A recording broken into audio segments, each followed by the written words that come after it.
Hello and welcome to the Lowdown on the Plus-Up, a podcast where we look at everyone's favorite theme park attractions, lands, textures, and novelties. We talk in, over, about, and through our week's topic, and then, with literally no concern for practicality, safety, or economic viability, we come up with ways to make them better. My name is Kelly McCubbin, columnist for the theme park website Boardwalk Times, and with me, as always, is Peter Overstreet, University Professor of Animation and Film History in Northern California.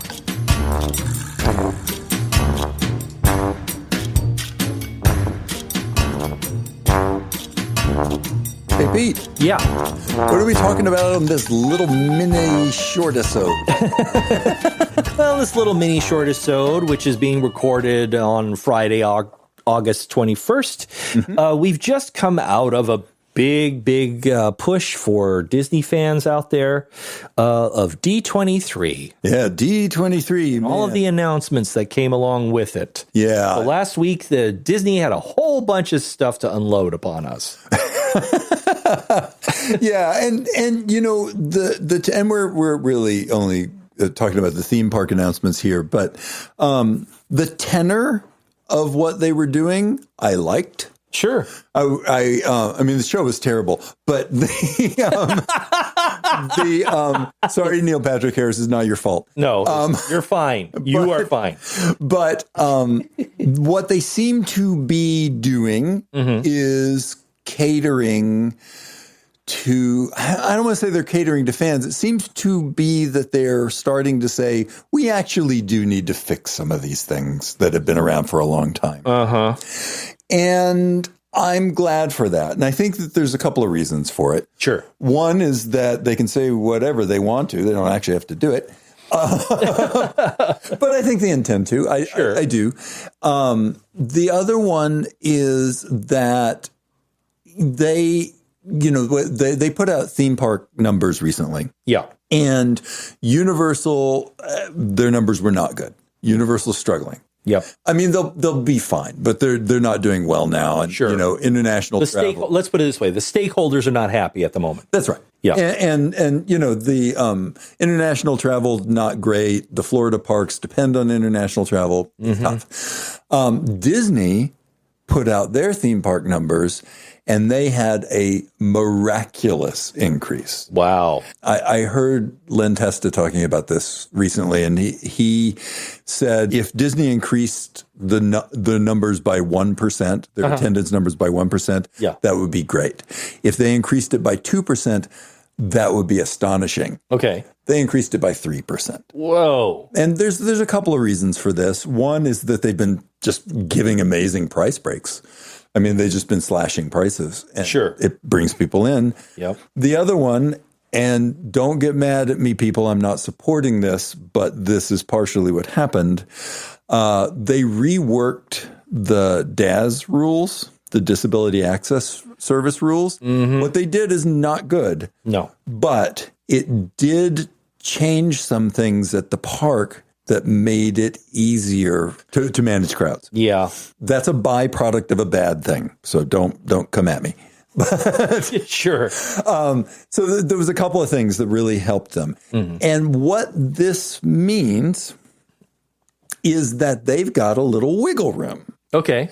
So their numbers are looking pretty good. Yeah. They've got a little wiggle room where they can, if they have the strength of will to do it, to do some things that are not big, like flashy IP-based. No Galactic Star Cruiser? No Galactic Star Cruiser.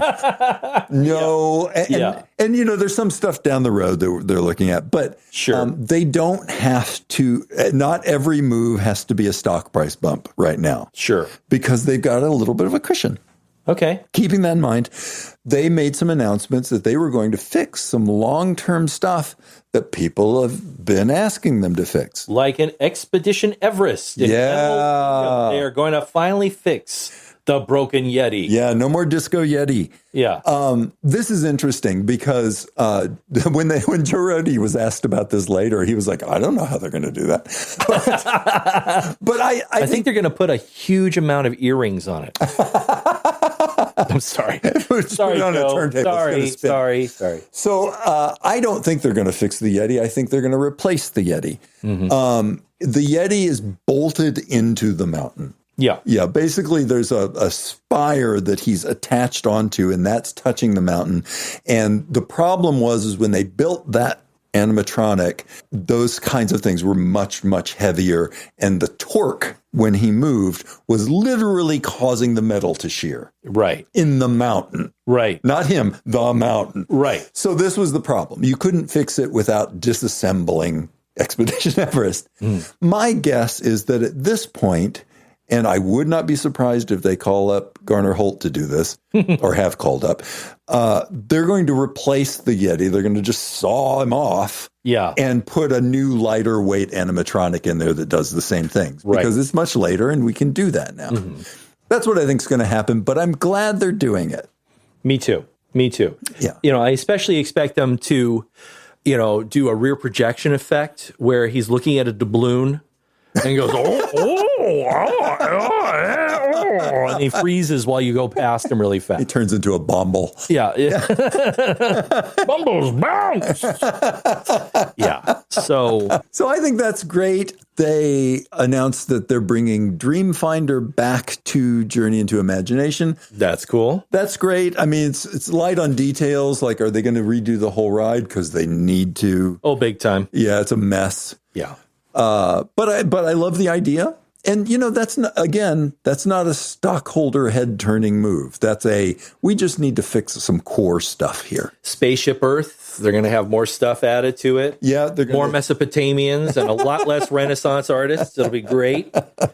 Yeah, I'm all for it. It needs an update. Monstropolis, they're going to have some additions over there too. Yeah, the key thing about Monstropolis that they discussed was the dates. It's opening a great deal earlier than we thought. Now, their big door coaster ride is not included in that opening date. No. But still, it's interesting, and they're going to open Harryhausen's. Harryhausen's! Yeah. Yay! It's going to be an actual sushi restaurant in Florida with an animatronic monster octopus chef. Yeah. Oh, I'm in. Yeah. Totally in for that. Love it. Yeah, I love it. So there's Monstropolis and the Glob Theater. The Glob Theater, which looks super fun. It looks fun. I'm in. Also, Carousel of Progress. Yeah, I mean, we've known about this for a while, that they're redoing it. They're putting animatronic Walt in. Kevin Kidney and Jody Daly are working on it, so that gives me a lot of hope. Yeah, oh, absolutely. They're fantastic with that aesthetic. Yeah. Really good with that aesthetic, so more power to them. Yeah, Bryan Cranston's going to be the voice of the dad. Jamie Lee Curtis is going to be the voice of the mom. Okay. I am the future that knocks. I don't know. Maybe it'll work. Bath, yeah, Orville. Orville, get out of the bath. Jeez. That was the San Fernando Valley as we knew it back in 1974. Now let's travel back in time 50 years. Anyway, I will say the same thing I said before about the new Carousel of Progress. I'm not opposed to them updating it. No. They've updated it a number of times already. Sure. But setting it in 1964 and not setting it during the 1964 World's Fair where the Carousel of Progress originated seems like a lost opportunity. A little bit. I think the Carousel of Progress, like my plus up for the Carousel of Progress, is that they should actually bring back the characters from Whistle Plink and Toon Blunk or whatever. Oh, yeah. Whistle, Toot, Plunk, and Boom. Yeah, and have those four cavemen be the guy. That's like, ugh. Future scary. Yeah. Future scary. Fire scary. Wife scary. Let's just move on to a different time. Yeah. A different family, a different era. And Cars Land is getting an addition. Yeah, I mean this is Piston Peak. So this is the land that's replacing Tom Sawyer Island in Florida. I don't know. It looks nice. And At this point, here's Uncle Tom's carburetor. I mean, what are they doing over there? Well, and it's funny. Pete and I were talking earlier, and Pete brought up J. Audubon Woodlore, the character from the old Humphrey Bear cartoons. First you take the stick, then you pick it up, boom, boom. Then you take the patch, put it in the bag, boom, boom. God, I love that one. And so he's being reincarnated as a car in this. He is J. Audubon Woodlore. That's brilliant. I love it. I love that. I love it. You know, the idea of It'd be great if there were like 5 brown pickup trucks or Jeeps near him that are bigger, but they're all beat up. Yeah. And he's literally leaving them. These like these 4, you know. First you take the stick, shift it into first, boom, boom. Yeah. I love it. I love that character. I do too. I love him in Donald Duck Grand Canyonscape, where Donald's being a bad tourist. You know? Right? Don't take pictures of the mountain lion. Stay on the trail. You boys better dig up that canyon. Yeah, I think like everything I've heard about what they're doing there. So I'm not a Cars fan. I don't love that franchise, and I do keep threatening to do an article about lands, like theme park lands that are actually better than their source material. And I think Cars Land in DCA is one of them. I agree. I think Pandora in Animal Kingdom is one of them. But anyway, so a journey into James Cameron's wallet. Yeah. But you know, everything I've seen about Piston Peak looks neat. It's cute. Yeah. I think they're going to regret not having a big water feature in the center of that park, but they'll deal with that when they come to it. Yeah. And then Villains Land. Yeah, not much. I mean, there's a coaster and there's going to be some sort of Magic Mirror dark ride. Okay. That they announced. That looks kind of cool. It does. That looks really fun. You know, I don't really care about the coaster that much. Maybe it's neat. Fine. I mean, if it's Villains Land, almost feels 20 to 30 years too late. Yeah, maybe so. I love the Disney villains. I mean, I'm a big fan. However, there was a huge push with them back in the late 1990s. Yeah. There was a book of Disney villains that came out that was really good. Yeah. And they had the villains store over in Fantasyland that was really fun, where you could go visit the old witch in the cage. Yeah. Come closer, my dear. I'll teach you how to make gasoline. Yeah. Maybe even cook up some meth. Bryan Cranston? See? I told you he was on the wrong attraction. Just put Walter White in a cage in Disneyland. Jeez. Come here, let me talk to you for a second. Yeah, get over here. Jesse! Get in here.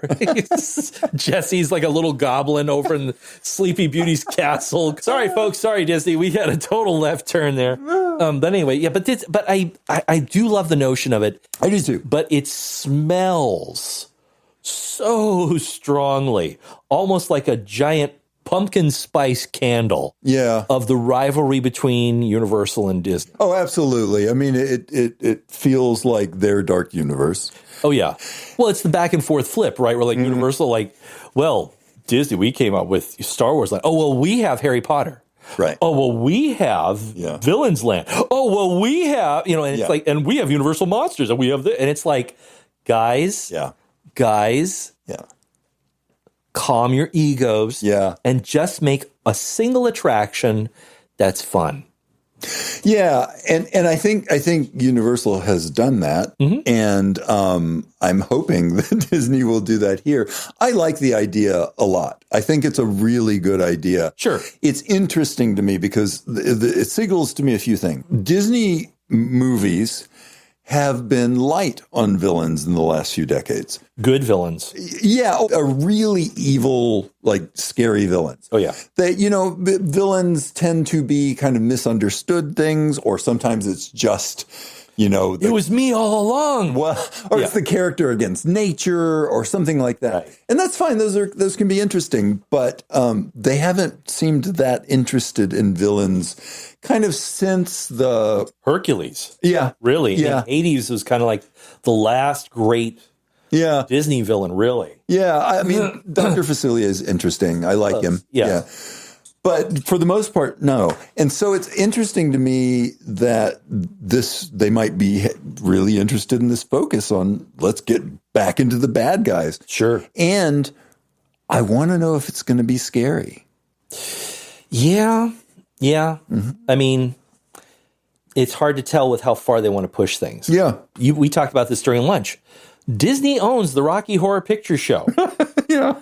They're going to show it at the Sphere. Yeah. It's like, well, if they've got that, and they own Family Guy, so it's not like they're going to have Family Guy land. No. Have Stewie Griffin running around in Disney box. Isn't that right, Brian? Brian, do you want a churro? I'd like to get a churro and maybe a Dole Whip. What's wrong with Dole Whips? Yeah. Stewie, what are you doing over there? What are you doing? What are you doing to Tongaroa over there? So anyway, sorry. Anyway, but that's what Disney World. But Disneyland, I think, actually, like... Oh, let me do one more thing. Oh, yeah, Disney World. Please. So, there's a new Indiana Jones ride going in there in Animal Kingdom. I'm interested in all of this stuff they're doing in Animal Kingdom. I think that how they've themed the Encanto ride to be animal-based is really interesting. Mm-hmm. And, they're basing the Indiana Jones ride around serpents. Neat. I like it. Snakes. Yeah. Why did it have to be snakes? Yeah. What is it? It's like, was it the Myth of the Jade Serpent or something like that? Yeah, it's Myth of the Jade Serpent, exactly. Okay. But the most interesting thing about Jones, this, the Purple Rose of Cairo. Yeah. The most interesting thing about this is Harrison Ford is evidently done being mad at them. Because he is going to model the animatronic. Oh yeah, that'll be a lot of fun. I'll be Indy on the ride again. I just appeared on Sesame Street eating cookies with Cookie Monster. That's pretty cute. It was great. I had the munchies. Yeah. I saw that. That was really cute. It was really cute. I actually teared up a little bit going, he's singing this song and he's being cute. Yeah. Yay. Yeah. It was a nerd moment. I love this career resurgence he's having right now. Absolutely. Let him live it up. Yeah. Yep. But so, the whole deal with him was that he was willing to be the model for the Disneyland Indiana Jones ride, but the company screwed him over. Yep. They tried to sneak something into the contract that he explicitly said he didn't want to do. He got mad. He refused to lend his likeness to it or anything else. Mm-hmm. That was how many years ago? 1990 something. Yeah, like 30-ish years ago. Yeah. He's evidently over it.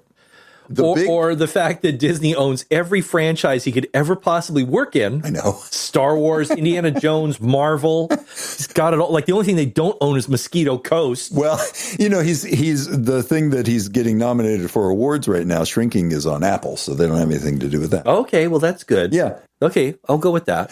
But it leads you to wonder, will they redress the Indy in California? That's an interesting thought. I would love it. I would love it. Yeah. I would love it too. Yeah. It'd be great if they could get John Rhys Davies to be Salah. Yes. But they can't do that, Indy. I'm pretty sure they won't have a problem. No, I mean, at this point, I'll do it. I'm tired of dressing up as Gimli. But now, so Disney. Oh, one more thing before Disneyland. Yeah. In Paris, their Space Mountain is being reverted back to the original Jules Verne voyage to the moon Space Mountain. I am so happy about this because I'm such a massive. I'm a Jules Verne and Georges Méliès fan, and so going back to Tony Baxter's original vision of making it feel like that old steampunky style makes me so happy. Yeah, they're putting it all back. So you're going to get launched out of the gun again, and you're going to visit the moon. And that's so happy making on so many levels. Isn't that great? Yeah, it's fantastic. It's fantastic, man. But that, and there's some other outside the U.S. Disney stuff, but it's all. See, here's my thing. D23 always goes for the big stuff. Why don't they ever make the big announcements like, so the churro stand in front of the Haunted Mansion is getting another little figure to churn the popcorn. They did make a big deal out of this new synergy thing they're doing with Heinz. Like they made a big deal out of it. We're bringing back Welch's grape juice at Adventureland. And I got to admit, I saw some film of this like thing that they had there where you could go up to this Heinz machine and it would mix Heinz flavors for you. And I was like, I'd probably do that. It's the Heinz 57 kid. Instead of the Frito kid, like, hey, Klondike, mix up some more Heinz barbecue sauce. Heinz barbecue sauce. Sure thing, Frito kid. Heavy on the horseradish. Actually, you know what would really impress me is if that machine was blacklit. Yeah. And it was the two brothers who invented blacklight paint. Uh-huh. Because when they came up with the blacklight paint, they were working at the Heinz 57 factory. Oh, huh. I didn't know that. Oh, we talked about this during Mr. Toad episode. Did I doze off? Probably. I talk so much, everybody dozes off. People listening to this right now are dozing off. First you take the steak, then you pick it up. Boom, boom. Anyway. So Disneyland, this is where things Disneyland get really interesting. So their stuff's getting shuffled around. The Coco ride's kind of being built. We know that's happening. That's going to be very nice. Sure. The Avengers stuff is being pushed to about 2028, which sounds about right. To coincide with Doomsday. Or the hopes of Doomsday popularity in Secret Wars. Well, I think Doomsday is soon. It's the end of this year. Yeah, and then probably Secret Wars and stuff. Yeah, hopefully it actually does what they're hoping it will do. Yeah. I wish them well. I do too. Avatar, the Pandora piece there is being pushed way out, except for it's not really. And I think that people misunderstood God, I sound so pretentious. Sorry. But people misunderstood what was going on here. Avatar is not being pushed out any farther than it was going to be always. The Avatar design was going to extend into the entrance area in front of the Esplanade. Like the entire theme park was going to grow that direction. Basically blocking the entrance to the Esplanade, which is the main entrance to both of those parks. This was the plan. And they were going to build a new entrance, which was going to be the Eastern Gateway and the bridge over Harbor Boulevard. All potentially nice, I don't know. But you can't block off the entrance until you have the new entrance built, or no one can go to Disneyland. Right. Right. So this was always going to take a long time. My plus up for the Avatar attraction, and I'm sure there'll be a lot of people who disagree with me, especially the guy that has like 900 Na'vi tattoos on his back. Yeah. I'm not actually. I don't want to know that. I'm actually very much not a fan of Avatar. I'm not either. On so many levels. And when I saw the ride, I got to ride it. My first impression was, so wait, it's E.T. with blue people? Oh, you were talking about the boat ride? The actual boat ride. It's the E.T. ride. Yeah. And it's like, okay. And it just didn't hit me. And that's just me. And I'm not sure. It still to this day astonishes me that Disney put so many resources into this particular IP.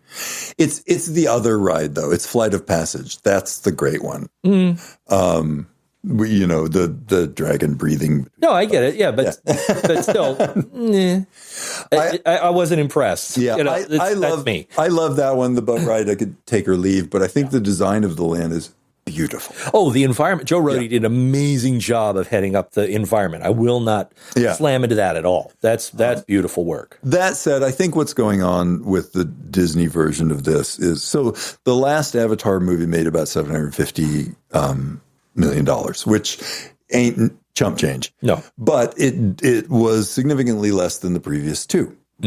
So I think that they're going to, they were going to push this out anyway. But now what they seem to be doing is saying, let's not start. That's never a good sign. Yeah. That's never a good sign. Do you remember last year they were going to close the Monsters, Inc. ride in California Adventure so that they could start this process? Yep. And then they said, let's leave that open because we don't have enough stuff for kids to do in this park. True, but also... Can't they ride Tower of Terror? Well, not in DCA. That's Oh, but yeah. So much to my chagrin, I love that ride. I think what they said. Well, the one in Florida is still there, and it ain't going. Heck yeah, I love that. It's still great. Still Twilight Zone. Still Twilight Zone. Yeah, I love it. Yep. Is it my favorite park at Disney World? My favorite ride at Disney World? Maybe. Yeah. It's pretty great. It's pretty darn good. But I think that they kind of went, let's not push this. Let's see where we are once the Eastern Gateway and the bridge are built. Mm-hmm. And if Cameron has put Avatar down for a few years and then started working on a new one and maybe there's renewed excitement, we'll still do it. Sure. And if there's not, maybe we'll do something else. Okay. I suspect that's where they are. Yeah. But nothing all that much has changed with the schedule for that. They just kind of were like, well, this is going to get placed after the big thing that we want to talk about. Which we kind of predicted in one of our episodes. Yep. When we were at the Suite of the Future at Hojo. That's right. They're revitalizing Tomorrowland. Yeah. And they're very short on detail. Yep. And there is a vague timeline that suggests that it might be open by the 75th anniversary of Disneyland. That seemed unlikely. Yeah. Depending on what they're doing, because that's 4 years away. They better shut that section down by the end of Christmas this year. Yeah. To get that going. Here's what I think, and I saw Michelle Valladolid, who works for Mice Chat, writing about this. Yeah. I think she's right. I think what they're going to do is they're going to piecemeal it. They're going to change one thing, change one thing, change one thing. I don't think they're going to shut the entire land down entirely, which is a shame. I would kind of like to see the whole damn thing redone. Yeah, no, I would love to see them like really overhaul it. We've talked about this before, and a lot of us do. And it's not because we don't love it. Yeah. It's because that the park never really grokked what it was about. Yeah. And I think part of that, and I've said this before, is part of that is Walt didn't care. No, he didn't. No. And like the work he did was amazing, but he cared about Frontierland, Adventureland, Main Street. Yeah. See, Kelly's telling me this while he's wearing a Tomorrowland baseball jersey. Yeah. So I'm just saying, like, we're into Tomorrowland. We're not poo-pooing it. Yeah, no. We love Tomorrowland. No, but he didn't know what to do. He didn't seem to have much interest in science fiction at all. Yeah. The company has notoriously struggled to make science fiction. Mm-hmm. Oh, come on. I love the black hole. I love the black hole too. But I've got little black hole figurines around. I know. I've seen your Vincent running around here somewhere. Yeah. But Walt didn't really know what he was going to do there, other than he just wanted something kind of futuristic, and it started off as science displays, and then they built some pretty cool stuff along the way. Yeah. But it never. It best coalesced in the late 60s when it became about transportation. And we've talked about this before. Absolutely. The space race was the best thing to ever happen to Tomorrowland. Yeah. It really was. Yeah. But the fact is, even Neil deGrasse Tyson will tell you that it's a massive amount of particles that come together to coalesce into the imagination of Tomorrowland. But that ain't happening anymore. Nobody cares about science. And birthday cake doesn't exist. Hey, Neil. Yeah. That was the most coherent vision of Tomorrowland that we had. Oh, yeah. Was late 60s. It was about People Mover and monorail and flying to the moon. And it was, about Autopia. And everything moved. Yep. And flying cars and cars of the future. And becoming an atom. And I loved all those things. And that is the Tomorrowland I love. But it always struggled with identity. And certainly never had an identity when Walt was alive. Later, as stuff started to kind of get taken out and replaced, it lost its 60s, early 70s identity. Nobody knows what it is. Yeah. They I would love to see them close it and make some sort of coherent stab at this is what we think it is. I mean, I said this during our Tomorrowland episode. Yeah. Where I really do believe that if were I in charge, where I had to have the keys to the kingdom, the real approach would be to not focus necessarily on the technology, but on the hope of tomorrow. Yeah, well, and interestingly enough, they use that exact phrase when describing this. Gee whiz. I wonder why they said that. Yeah. Maybe somebody listens to this podcast. Maybe. One can hope for the future. Yeah. So anyway, but I think because that's what Brad Bird's film was really about. It wasn't necessarily about like the technology is cute, but at this point we have seen every single type of new technology you could put on the TV screen. Yeah. So that's not going to surprise us. What's going to surprise us is how you get back to the human aspect. I mean, we are struggling now with AI. Yeah. And its effects on society. We haven't even only scratched the surface. As we're recording this, Meta is about to go in. They're in the middle of a trial to talk about how technology is actually ruining the future. Right. And so it cannot just be about technology. It has to be about man's integration with technology and the hope that it can provide, so long as we don't forget that the most important machine is hope. Yeah. That humanity is really what's driving innovation, not the technology. I agree 100%. And it encouraged me that they used the word hope and they used the word optimism. Yep. 100%. And so I don't know what they're going to do, but if they stick with those two things, I think they'll be all right. If they make it feel anything like the little 8 to 10 minute sequence in which the main character of Tomorrowland gets her sneak preview with the pin. Yeah. She's wandering around. Like if they just took that whole sequence right there and go, there's our designs. That's what it's got to feel like. Yeah. Come on, we're waiting for you. That movie still makes me tear up. It's one of those, it's another one of those Brad Bird films that I think was ahead of its time and people were not ready for, that people I think will start to go back to and go, he was on to something there. Yeah, like they do the Iron Giant at this point. Yes, absolutely. Yeah. And Mission Impossible 3. So it's, it's actually pretty good. It is good. Yeah, it's a lot of Tom Cruise running, but it's good. But that's every movie. Yeah, I'm okay with that. That's okay. But anyway, he's running to the future. This is the thing that I think we're most excited about, is that they're finally giving Tomorrowland some love. It's like our friend Paul Berry said, why did Tomorrowland used to be the place you ran to first and now it no longer is? And he's right. It is. Last time you and I went, it was the place where we knew no one would be, so we could sit down and talk for a while, quiet old men, and eat a cheeseburger in peace and harmony.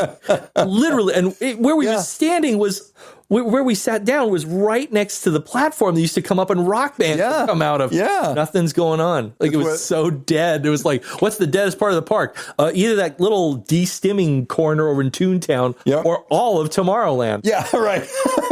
Like, oh God, it's terrible.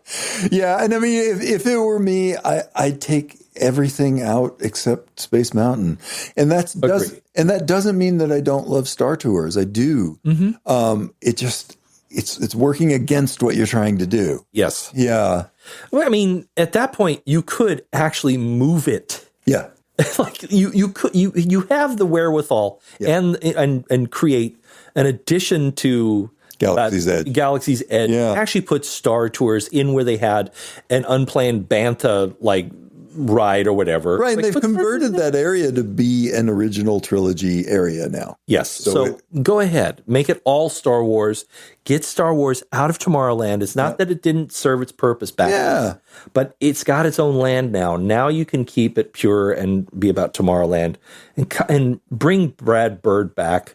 Yeah. Let him have a say or two over there, for goodness sake. Yeah. Fun. Yeah. And bring the Spaceman and Space Girl back. Yes. In those really hot, and I don't mean that it was sexually attractive. I mean they were roasting in metal Jiffy Pop costumes. And they were sweating so much of their body weight out because of those costumes. There was so much metallics. Also, we need the crane bathroom of the future back. Hell yeah. Yeah. I'm in. I'm in. I want to come out shaking like a sheep that's just freshly been shorn. It's just like, what happened to me? I just had to use a bathroom for a minute. I thought it was a bidet. It wasn't a bidet. No, it wasn't. I saw the eye of God. So much for D23. And this is probably why you and I will never actually be invited to be part of the press packet to go to D23. It's like Kelly and Pete. Oh, God, no. Not them. No, I don't even need to look them up. No, unless they want to announce Big Thunder, their revitalization of Big Thunder, in which they actually need an authentic sounding Dallas McKinnon voice to open up. Hi, folks at D23. So, I'm telling you, Disney, you can hire me. I'm the best Dal McKinnon impersonator you've ever heard. You are the best Dal McKinnon impersonator in your price range. Why, yes. And on that note, I'm Peter Overstreet. I'm Kelly McCubbin. And you've been listening to The Lowdown on the Plus Up.